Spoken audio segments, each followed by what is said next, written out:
అతని భార్య ఆయన చాగంటి ప్రశాంతి, ఈ మృతుని పేరు చాగంటి రవి, చాగంటి ప్రశాంతి మరియు దేశపోయిన శ్రీనివాస్ బంధువులైన జోగి రాజ్కుమార్, జోగి వెంకటేష్, జోగి రాంబాబు. జోగి వెంకటేష్ అనే అతను దీనిలో ఇన్సూరెన్స్ ఏజెంట్గా పనిచేస్తున్నాడు. అయితే వీళ్ళిద్దరు భార్యాభర్తల మధ్య గొడవలు, కొంచెం ఇతను పెయింటర్ వర్క్ చేస్తాడు, తాగుడు అలవాటు ఉన్నందున వీళ్ళిద్దరు భార్యాభర్తల మధ్య గొడవలు జరుగుతున్నాయి. చాలా రోజులు వాళ్ళ అమ్మ వాళ్ళ ఇంటికి పోయి సపరేట్గా ఉన్నారు, మళ్ళీ ఈ మధ్యకాలంలో కలిసి ఉన్నారు. అయితే 1 year కింద ఒకసారి ఇల్లు అయితే తాగి ఒకసారి ట్రీట్మెంట్ తీసుకెళ్తే డాక్టర్ గారు 2-3 నెలల కంటే ఎక్కువ బతకడు అనేది వాళ్ళకి చెప్పడం జరిగింది.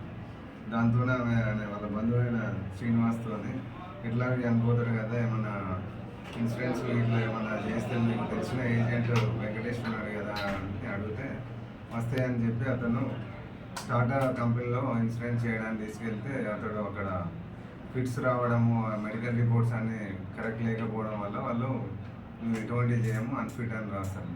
దాని తర్వాత అతని అడ్వైస్ ప్రకారం